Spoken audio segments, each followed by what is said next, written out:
vez has sufrido o tenido que enfrentar circunstancias por causa de enemigos?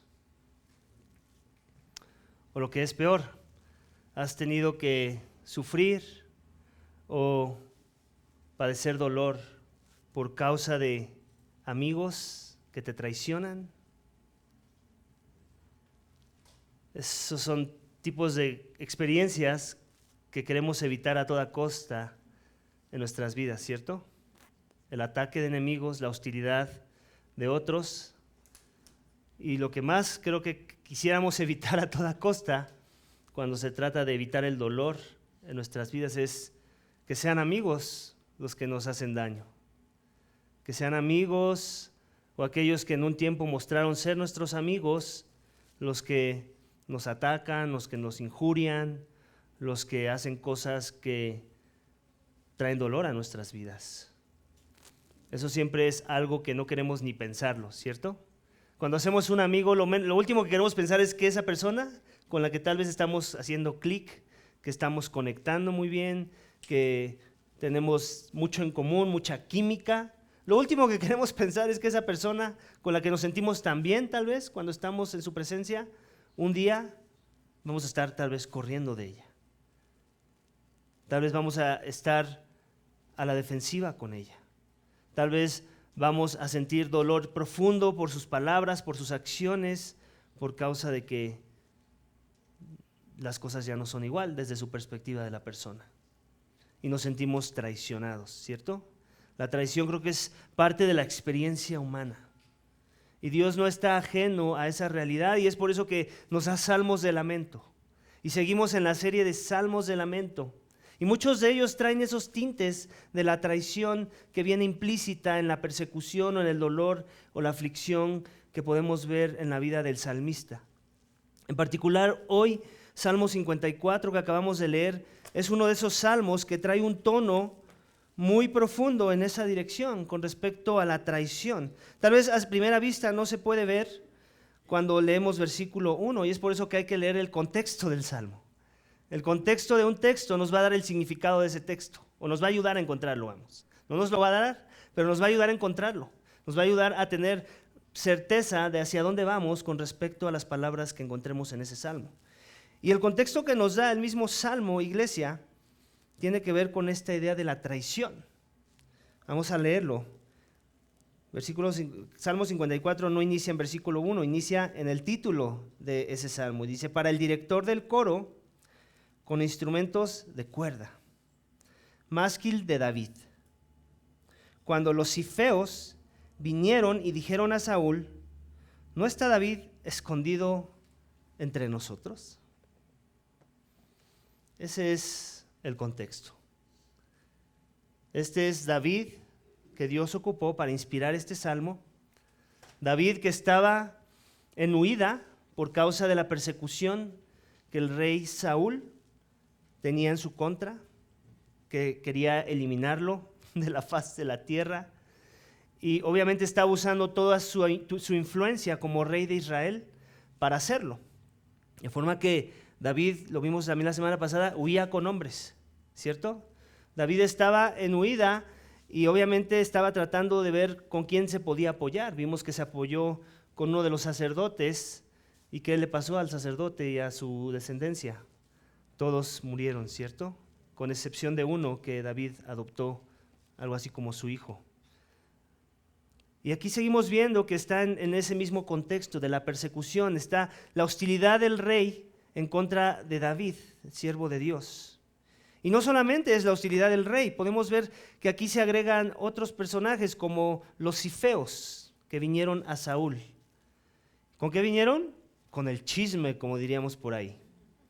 Vinieron a desvelar información, a revelar información sobre dónde estaba parado David y los suyos. Y por eso es que viene la pregunta, ¿no está David escondido entre nosotros?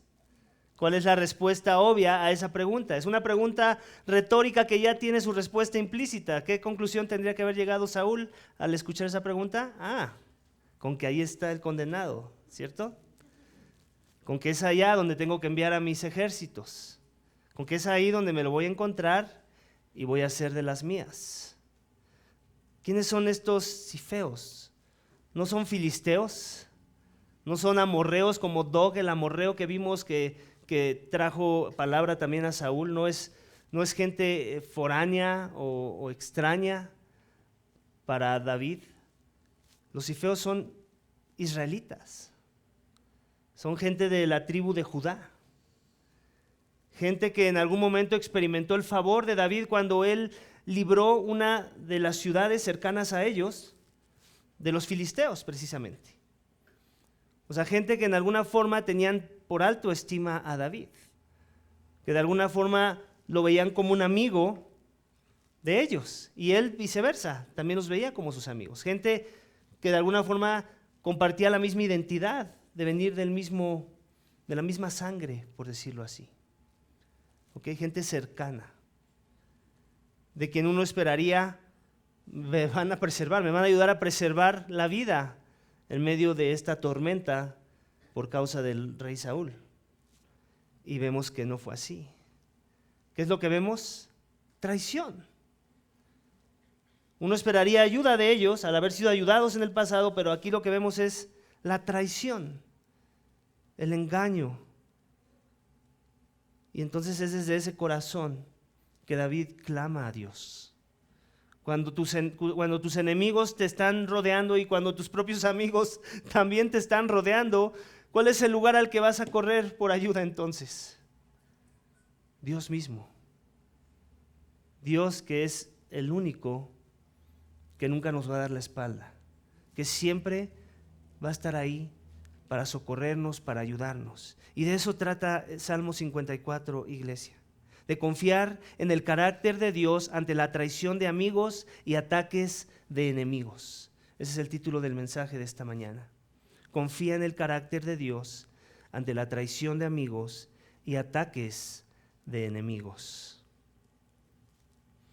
El mensaje está dividido en 3 subénfasis, en donde aquí exploraremos cómo es que nuestro Dios nos libra y nos vindica cuando clamamos su gran nombre, cuando clamamos por su persona. Aquellos que somos pueblo, aquellos que somos su posesión, Él nos libra y nos vindica. Puedes tener esa certeza.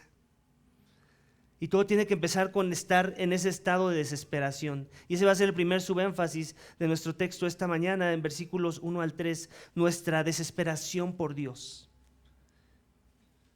Esa desesperación nos va a llevar a nuestra dependencia de Dios. Estamos desesperados, estamos rodeados, ni nuestros amigos nos apoyan. Necesitamos algo por encima de todas esas cosas. Nuestra desesperación nos va a llevar a nuestra dependencia de Dios. Ese va a ser el segundo subénfasis de nuestro texto esta mañana. Y esas dos cosas juntas nos van a llevar a nuestra devoción a Dios. Ahí tenemos 3 Ds para que te lo aprendas de memoria. Nuestra desesperación por Dios nos va a llevar a nuestra dependencia de Dios, y esto como consecuencia va a traer como resultado nuestra devoción a Dios. Y de eso va a tratar nuestro mensaje esta mañana. Consideraremos cómo nuestra desesperación por Dios conduce a nuestra dependencia de Dios y resulta en nuestra devoción a Dios. Amén. Así que vamos a iniciar con la primera de ellas, versículos 1 al 3, nuestra desesperación por Dios.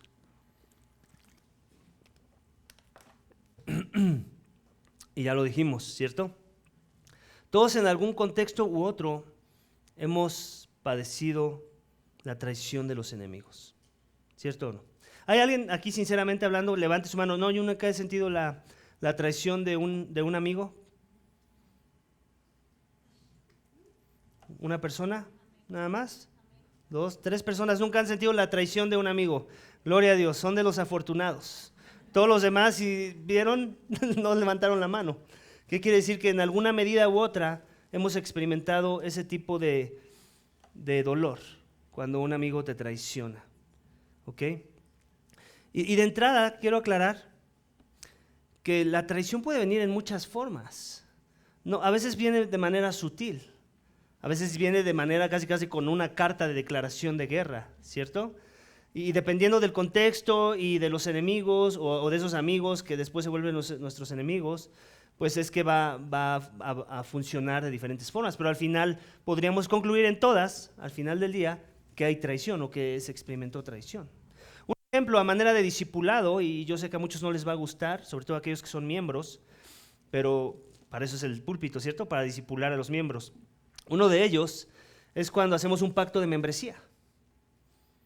Todos sabemos que si te quieres hacer miembro de una iglesia sana, miembro de Iglesia Vida Vertical, tú haces un pacto de membresía.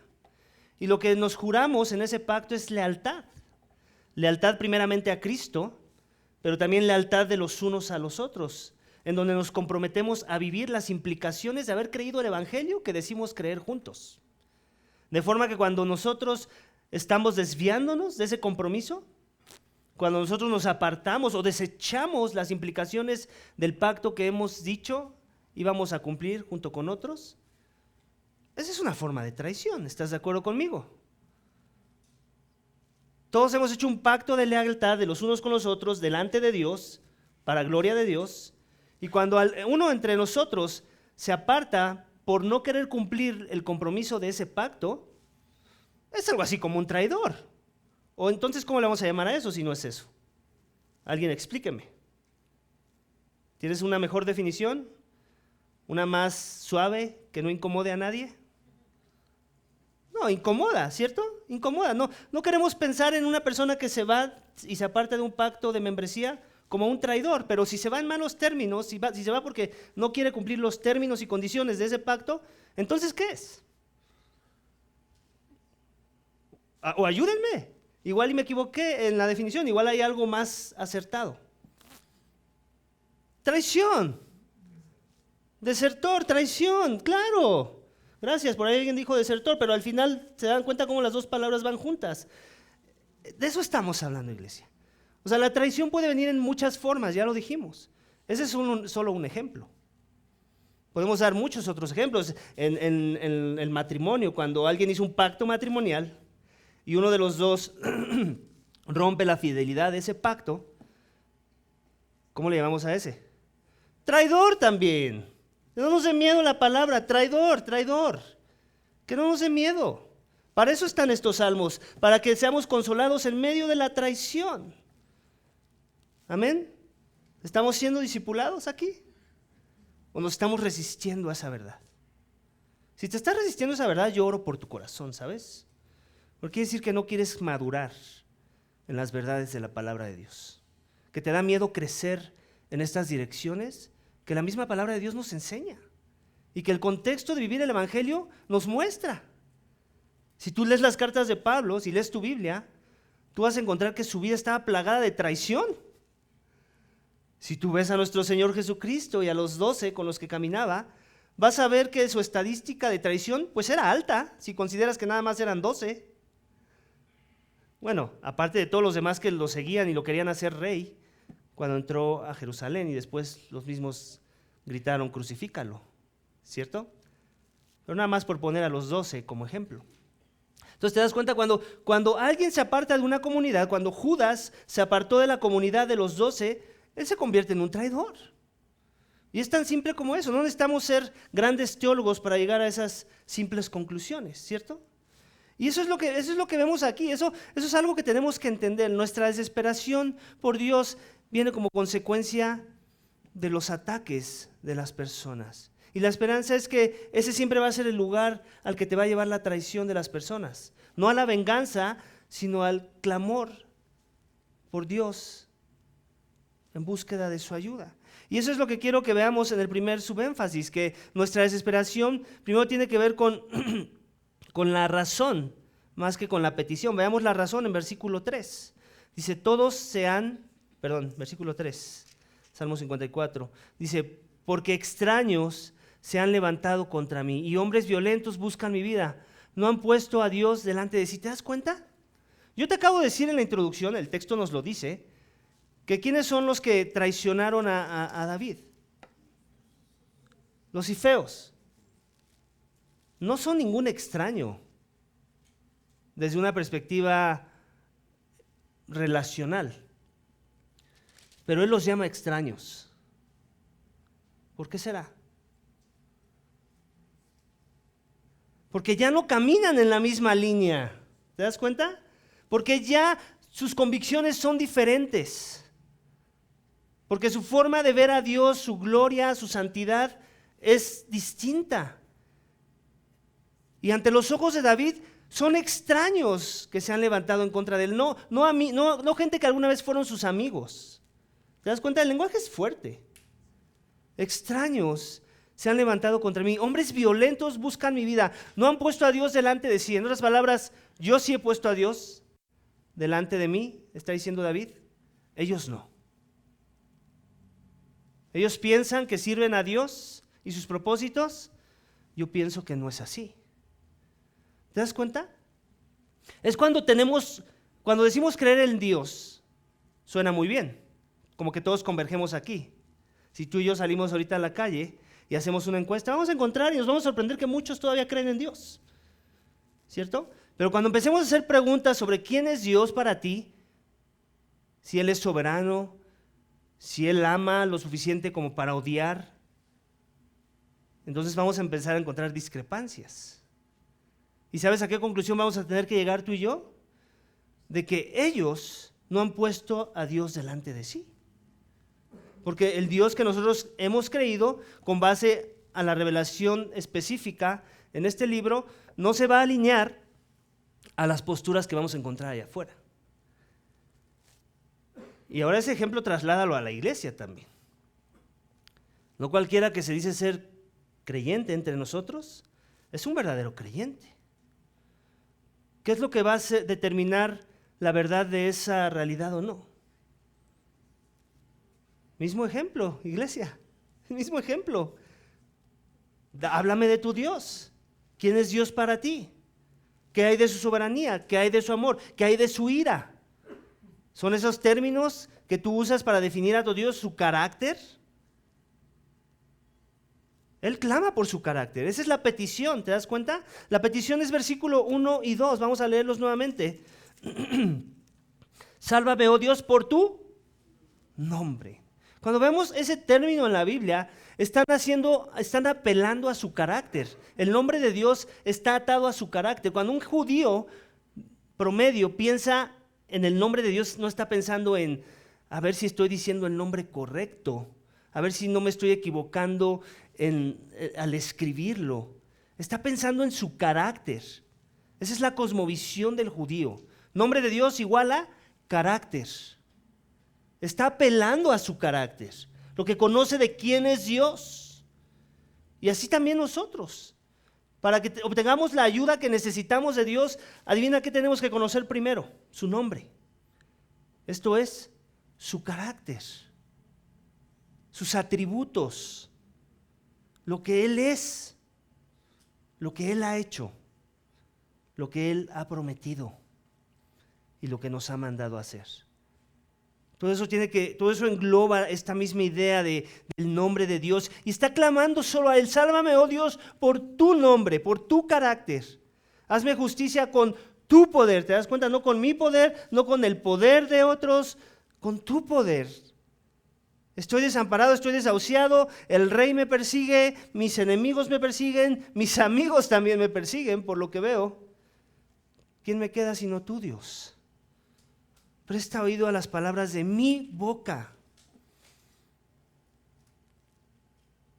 Y después viene la segunda parte de la razón por la que Él está en esa desesperación. Y ese es un llamado que tú y yo tenemos, iglesia, cuando estemos ante circunstancias similares. Clamemos a Él.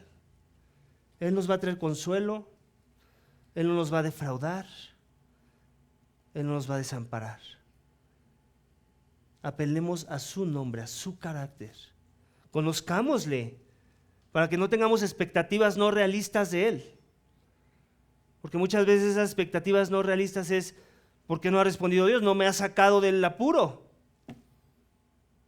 Dios te trajo el apuro. Tú se lo pediste a veces en oración y ni cuenta te diste. Él quería transformar tu corazón, trabajar con tu carácter para que le conozcas mejor, para que te humilles más, para que dependas más de Él. ¿Te das cuenta? Nosotros oramos, ¿cierto o no? Dios, ayúdame a depender más de ti, ¿cierto o no? ¿Quién no ha orado esa oración? Y después Dios nos envía por ahí un enemigo, por ahí un traidor entre nosotros, y ahí estamos, ay Dios, quítame estos problemas, líbrame de estos enemigos. Dios los puso ahí, tú se los pediste. ¿Para qué? Para que pases de la desesperación a dependencia total en Él. No en tus medios, no en los amigos que te quedan, en Dios y solo Él. Él no te va a defraudar, es lo que quiere, comunión contigo. ¿Qué va a usar para que eso suceda muchas de las veces? El instrumento de la traición, el instrumento de la hostilidad en tu contra. Amén. Y la esperanza es que eso va a provocar en nosotros dependencia en Dios, versículos 4 y 5. Vamos a leerlos nuevamente. Pero Dios es el que me ayuda. El Señor es el que sostiene mi alma. Él devolverá el mal a mis enemigos. Destrúyelos por tu fidelidad. Versículo 4, ¿qué vemos? ¿Quién es Dios? ¿Quién es Dios para David? ¿Quién debe ser Dios para ti y para mí? Piensa en palabras simples como lo que dice. Pero Dios es el que me ayuda. Nuestra más grande ayuda está en Él, iglesia. No está en tu cuenta bancaria, no está en tus influencias horizontales, no está en tu propia fortaleza o en tu habilidad intelectual. Muchas veces creemos esa mentira, ¿cierto? Es que yo soy aquí el mero mero. Es que eso yo ya lo domino. Es que en circunstancias así ya las he enfrentado. Y empezamos a ser pragmáticos en vez de ser dependientes de Dios. Y primero venir a Él en una postura de humildad, decir, Señor, ayúdame. Quiero depender de ti en esto. No quiero depender en mis circunstancias, no quiero depender en mis ayudas horizontales. Quiero depender completamente y enteramente en ti. Y que así sea en cada caso, porque a veces somos bien hipócritas. En pequeñas cositas como que no vamos a esos lugares, ¿cierto? Pero sí cuando ya vemos que tenemos el agua hasta aquí, ¿cierto? Ahí ya cuando estamos pensando en abogados o cosas de ese tipo, es cuando también de repente consideramos a Dios en nuestras decisiones, en nuestra dependencia. Y creo que eso habla mucho de cuánto necesitamos seguir creciendo en depender de Él. En las cosas mínimas, iglesia. En las pequeñas decisiones de vida. Eso va a formar el músculo espiritual de la dependencia en ti, lo suficiente para que tu inclinación sea esa en cada momento y no nada más cuando necesitamos ya los abogados, ¿cierto? O al policía. Necesitamos reconocer quién es Dios, nuestra más grande ayuda, dice el versículo. Pero Dios es el que me ayuda, el Señor es mi sostén, el sostén de mi alma. Todo es hecho, lo acabamos de cantar, ¿cierto? Por ti, de ti y para ti son todas las cosas. Por medio de ti, por ti y para ti son todas las cosas. Él nos sostiene.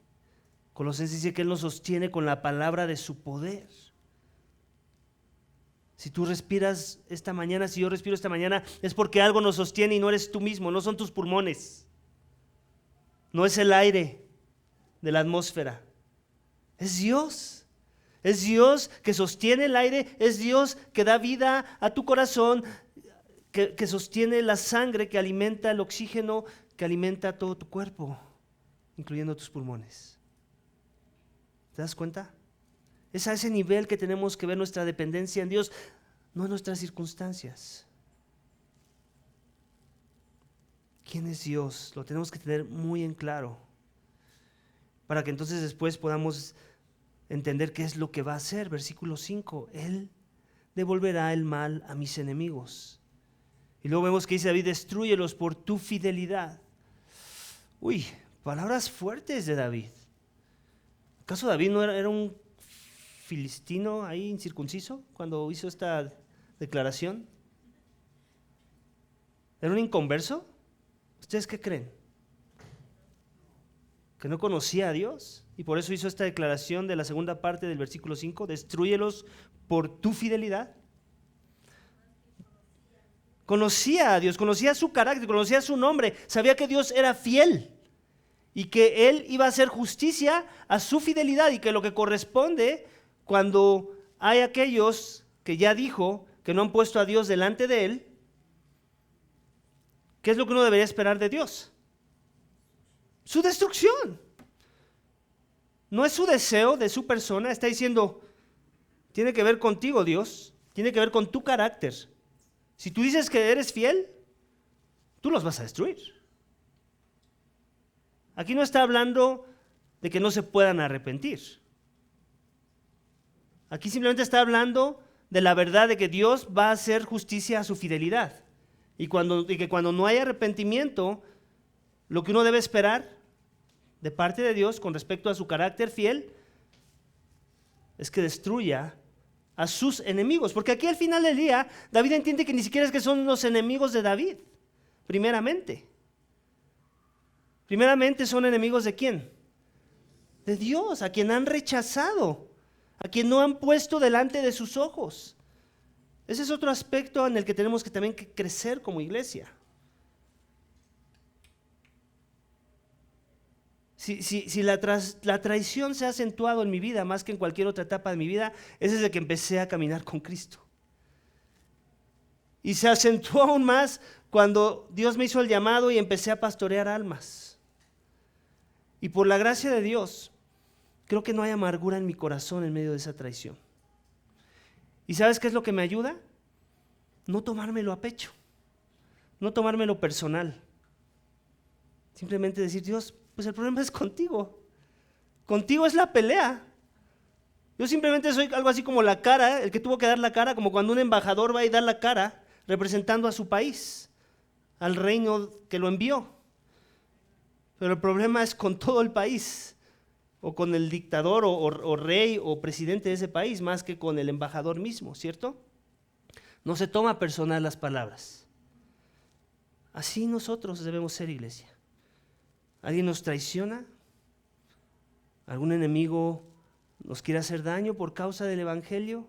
¿Por causa de las convicciones? ¿Por causa del carácter que decimos creer de quién es Dios? Lo que Él es, lo que ha hecho, lo que ha prometido y lo que nos ha mandado a hacer.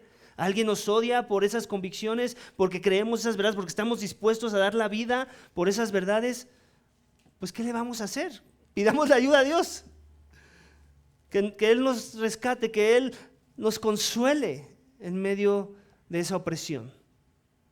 Y por lo demás, dejémosle a Él la justicia, el castigo, la consecuencia, la vindicación, la retribución que Él va a traer. Dios va a traer retribución, podemos tener esa certeza. El apóstol Pablo la tenía. Si tú vas conmigo a Romanos 12 y leemos juntos versículos 17 y 21, te quiero dar un poco de tiempo porque quiero que tú lo veas con tus propios ojos en tu Biblia. Romanos 12, 17, 21.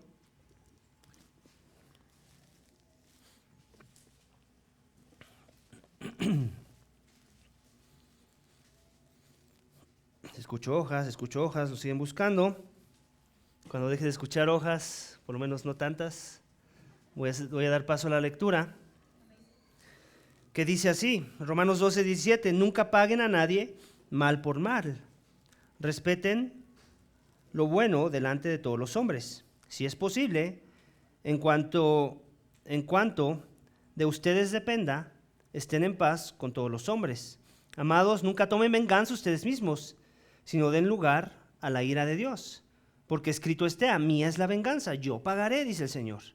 Pero si tu enemigo tiene hambre, dale de comer, si tiene sed, dale de beber, porque haciendo esto, carbones encendidos amontonarás sobre su cabeza. No seas vencido por el mal, sino vence el mal con el bien. ¿Cómo es una forma de demostrar verdadera dependencia a Dios? Que no tomamos cartas sobre el asunto. Que no nos arremangamos la camiseta para tratar con el asunto nosotros mismos y en nuestras fuerzas, en nuestra propia sabiduría. Simplemente descansamos en Dios. Descansamos en Dios. Bendecimos a los que nos maldicen. Esta no es doctrina de Pablo, es doctrina de Cristo. Si tú lees el Sermón del Monte, ese es el llamado, amar a los enemigos y esperar la venganza de Dios. Recordando que Él es un mejor vengador que nosotros pudiéramos proponer. Tu venganza y mi venganza, cuando la queremos hacer en nuestras propias fuerzas, es insuficiente, es mala, es deficiente. Ni es venganza de veras, enciende más la ira de nuestros enemigos, y tú y yo terminamos con corazones bien dañados. ¿Cierto o no? Bien dañados, amargados, resentidos y un mundo, una mezcla de cosas ahí que nos deprimen más de lo que nos van a ayudar. Pero si dejamos a Dios esas cosas y descansamos en Él, dependemos de Él, entonces podemos tener seguros el verdadero consuelo y aún la verdadera venganza. ¿Te das cuenta del lenguaje? Esto no lo dijo Jesucristo en el Sermón del Monte, y dijo las primeras palabras de versículos 19 y 20, pero la segunda mitad del versículo 20 está fuerte, ¿cierto? Carbones encendidos amontonarás sobre su cabeza. ¿Qué se está refiriendo? ¿Qué lenguaje es ese? Mira, no nos vamos a pelear por la interpretación, pero no lo podemos imaginar. ¿Te puedes imaginar ahí en la asada, ¿cierto? Con tu carnita asada. Y de repente alguien saca un carbón encendido y te lo avienta en la cabeza y no le vas a dar las gracias, ¿verdad?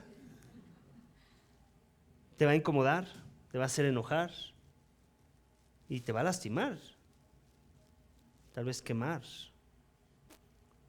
Pues eso dice Dios que va a hacer con nuestros enemigos.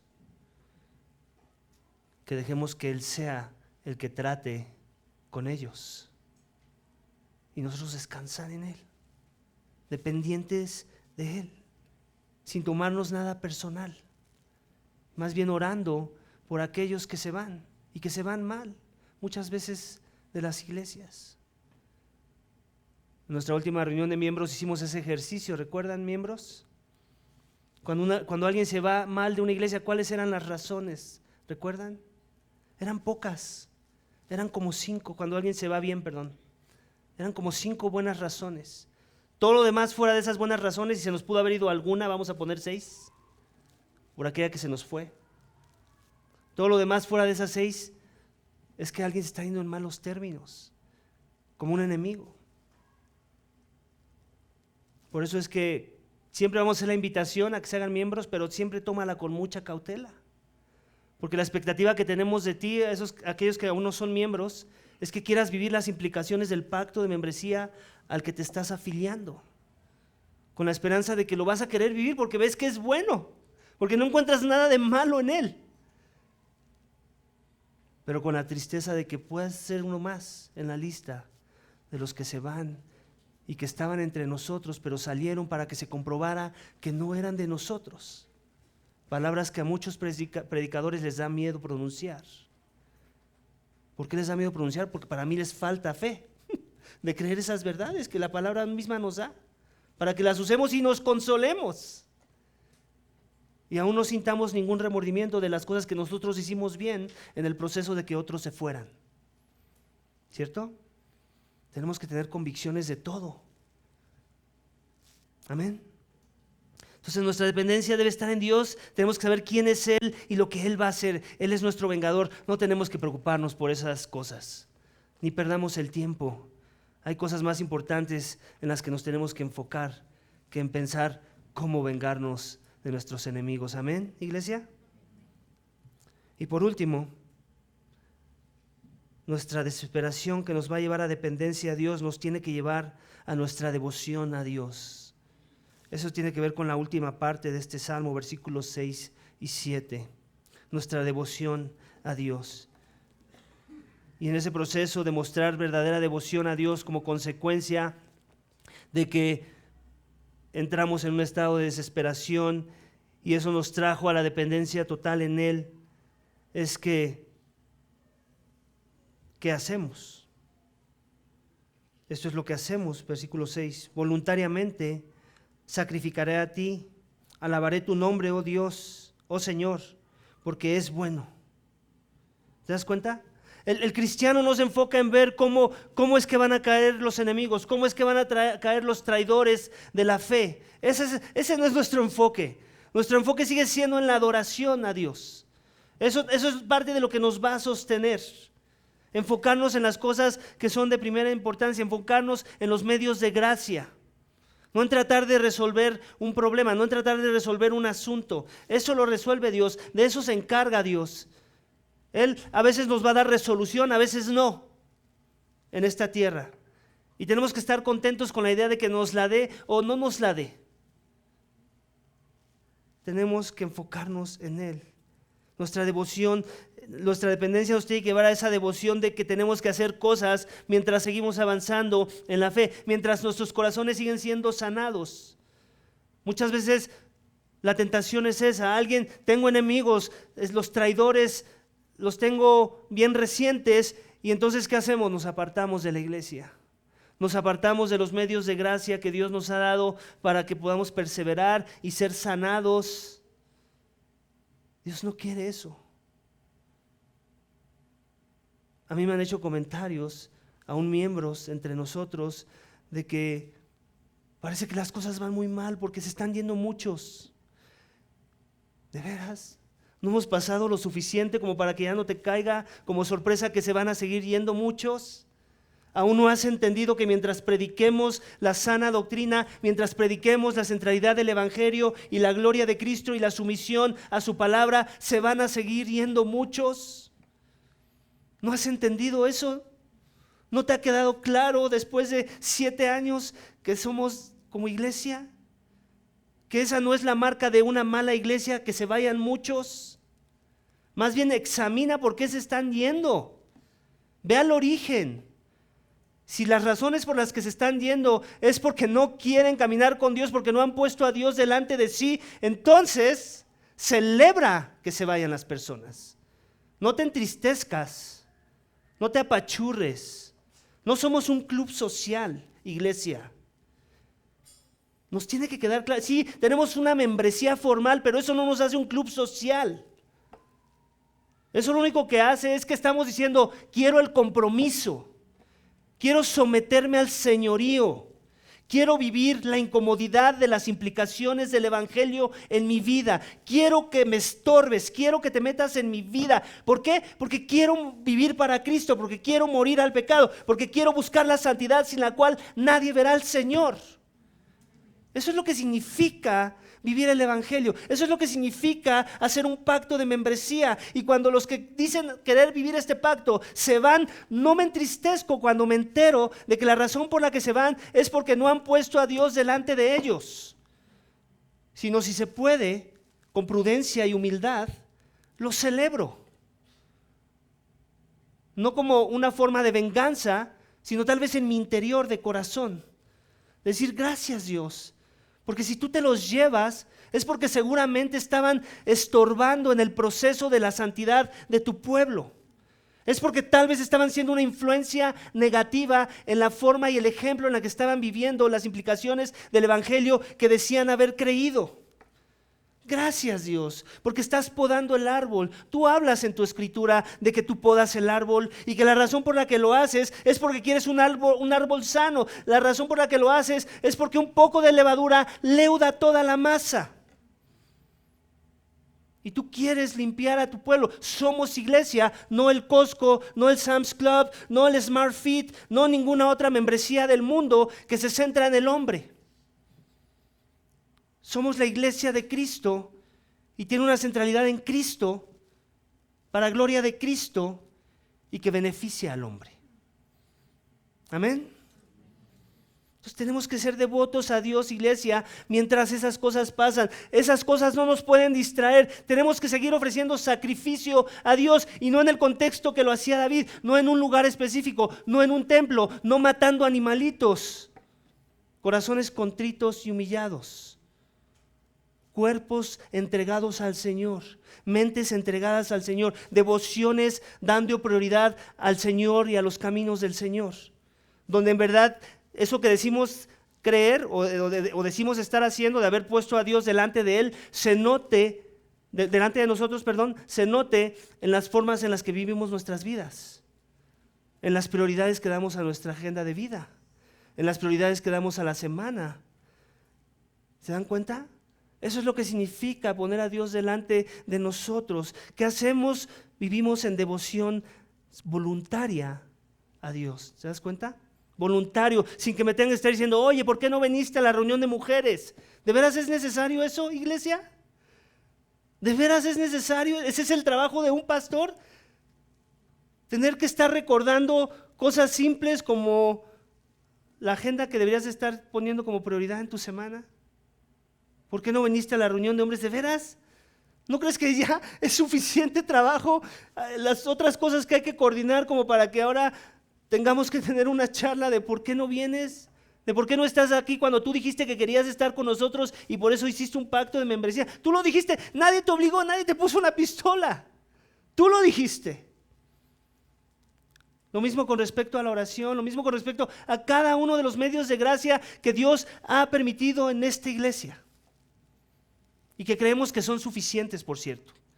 Por si hay alguien por ahí, ay no, pues es que no tienen tal o cual actividad, no la necesitamos.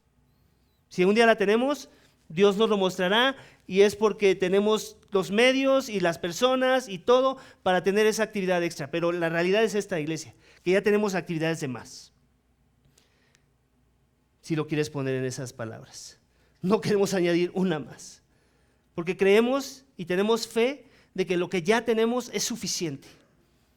Y que cualquiera que en verdad entienda esas cosas va a crecer y va a ser un miembro maduro y sano que va a hacer crecer, exalerar.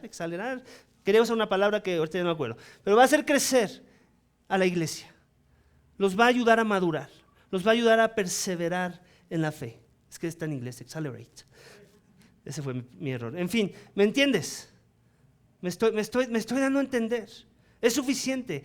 Todo miembro en esta iglesia debería ser un miembro sano. ¿Por qué? Porque tienes todo lo suficiente para crecer hacia esa sanidad en la fe. Si hay alguien aquí que piensa que no hay miembros sanos porque nos faltan cosas, no nos has leído bien. Y si alguien no es sano, es porque no se ha comprometido lo suficiente. Así lo voy a poner y en esas palabras. Planas y sencillas. Les agraden o no les agraden. Sigan siendo mis amigos o un día se conviertan en mis enemigos. Amén. Y por último, ¿por qué lo hacemos? Porque Él me ha librado de toda angustia. Y mis ojos han visto a mis enemigos derrotados. Este es David. Pasó de la desesperación a la dependencia, a la devoción. Y en su devoción está recordando el obrar de Dios en el pasado, lo está creyendo en el presente y en el futuro. ¿Te das cuenta? Mis ojos han visto a mis enemigos derrotados. ¿De veras, David? ¿De veras? ¿No Saúl todavía te persigue? ¿No todavía hay otros que te siguen poniendo una puñalada por la espalda? ¿Cuál es su convicción de David? Que Dios lo va a hacer. Él no está apelando a sus circunstancias, él no está apelando a sus buenos deseos, está apelando a la fidelidad del carácter de Dios, a lo que Dios ya prometió, a sus promesas. Amén. Lo mismo podemos decir nosotros, lo mismo dice Pablo de la salvación. A los que antes conoció, a ellos también justificó, a los que antes justificó, a ellos también glorificó. ¿Te das cuenta? Tiempo pasado. Tú no has sido glorificado en su totalidad, ni yo. Pero Pablo habla como si ya hubiera sucedido. ¿Por qué? Porque está apelando al soberano carácter de Dios en el cuidado de nuestras almas. Él ya lo da por hecho, él conoce bien a su Dios. El Dios de la Biblia no nos va a fallar, iglesia. Así que tenemos que seguir confiando en el carácter de Dios ante la traición de enemigos, ante la traición de amigos y ataques de enemigos. ¿Por qué? Porque podemos apelar a que Él nos librará un día de todas esas cosas.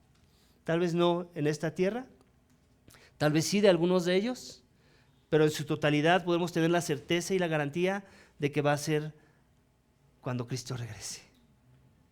Cuando Cristo regrese a clamar a su pueblo.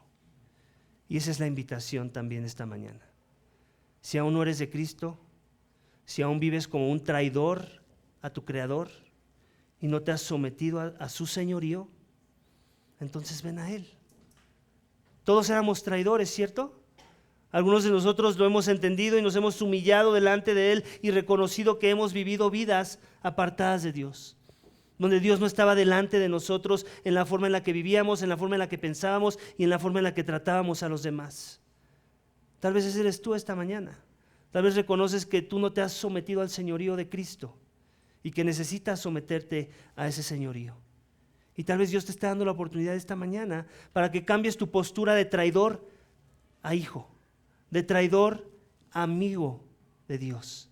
Y la única forma en la que va a suceder eso es si te humillas, reconoces que eras un rebelde traidor por tu pecado, por haber vivido no delante de Dios, sino apartado de Dios, y reconoces que necesitas un Salvador. Reconoces y haces eco a las mismas palabras del primer versículo de este salmo: sálvame, oh Dios, por el nombre. ¿Cuál es el nombre? Que es sobre todo nombre por el cual podemos ser salvos. El nombre de Jesús. Ese es el nombre el cual tú eres llamado a clamar y a humillarte delante de Dios. Que Cristo vivió la vida perfecta que tú no pudiste vivir. Que Cristo padeció el castigo por tus pecados que tú merecías y que yo merecía. Que Él recibió la ira del Padre como consecuencia de nuestros pecados, para que tú y yo recibamos la bendición del Padre en adoptarnos como sus hijos, perdonarnos de nuestros pecados y declararnos sus amigos por la eternidad, donde Él va a sostener esa amistad. No tú ni yo, no tu fidelidad, sino la fidelidad a su nombre. Y es cuando nos arrepentimos y creemos en ese sacrificio que podemos ser en verdad salvos y que en verdad podemos tratar a nuestros semejantes como nuestros verdaderos amigos. Amén. Vamos a orar para que Dios nos dé esa gracia. Padre, gracias por tu carácter, Dios. Gracias porque sin importar cuáles sean las pruebas o los enemigos o las traiciones que podamos experimentar en esta vida, tú nos sostienes. Tu gracia es suficiente. Tu espíritu nos consuela. Tu palabra nos trae aliento y nos consuela también. Y nos recuerda que el seguir a Cristo no es fácil. Que somos bienaventurados cuando somos vituperados o maltratados o perseguidos o traicionados o puestos en un lugar hostil por causa de tu justicia. Tú nos pides que nos regocijemos y estemos felices, porque nuestra recompensa es más grande en los cielos, porque así persiguieron a tus profetas y así seguirán persiguiendo a tus hijos, a tu pueblo, a aquellos que te han puesto delante de ellos mismos para que tú gobiernes nuestras vidas, para que seas tú el que importa, para que sean tus palabras las que nos llenen y traigan vida y las que nos ayuden a conducirnos en vivir vidas en comunión contigo, en dependencia a ti, en devoción a ti. Padre, queremos vivir una vida devota a ti y sabemos que mucho de ese proceso va a venir a través de las pruebas, de los ataques, de la hostilidad, de la oposición y aún de la traición misma. Señor, ayúdanos a recibirlas, aún con agradecimiento, reconociendo que tú sabes mejor, que tú quieres usarlo todo para conformarnos al carácter de Cristo, que todas las cosas les son para bien para aquellos que en verdad te aman, que en verdad te han puesto delante de sí mismos, donde tú eres la prioridad, donde tú eres el centro, donde de ti viene nuestro gozo, nuestra verdadera satisfacción y aún nuestra más grande ayuda. Todo esto te pedimos y te damos gracias. En el nombre de tu Hijo amado Cristo Jesús. Amén. Amén, iglesia.